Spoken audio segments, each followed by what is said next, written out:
Just then, heard a strange mumbling, like sandpaper coming closer to us. Then I saw them. It took everything in me to not scream.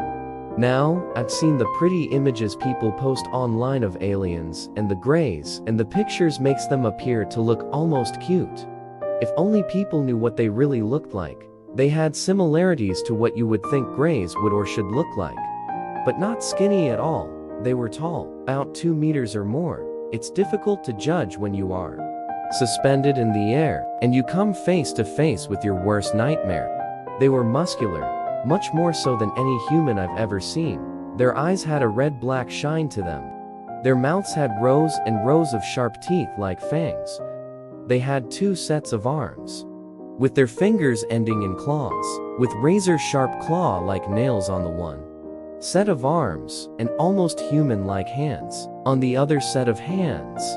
Their outfits were made like something from a sci-fi movie. It appeared to have some sort of metal on it that made it appear like armor.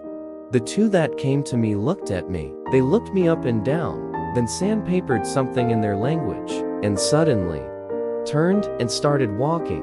The next moment I felt what I could only describe as a high-voltage electrical shock going through my body. Before I blacked out again, when I came to, I was in another room, been held by similar tentacles. But this room was bright, almost like it was made from pure light.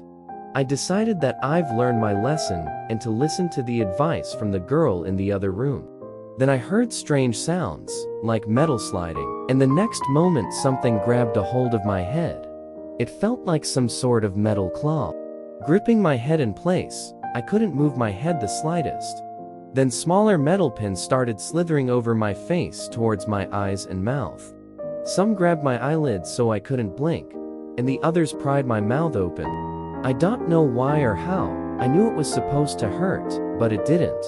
Yet, I still wanted to scream, to pull free. But I remembered the girl's words. Don't fight. If you fight, you die. So I decided to accept whatever it is they were planning to do to me if it meant I will survive and make it home. What came next, I can only describe as my worst nightmare. 2 needles entering my eyes through my pupils. I could feel them piercing all the way through my eyes into my head. Next, 2 smaller tentacles crawled their way into my head through the corners of my eyes. Then the next set entering my ears, my nose, my mouth, as I thought to myself that this was supposed to hurt. But why doesn't it hurt? I guess it's almost over. I felt more needles piercing my spine, one at the base of my skull, the rest into my spine, some into my hip bones. It felt like hours that I was hanging there, suspended by these metal tentacles. I could feel them injecting me with something. Then it would stop, and then they would inject something else.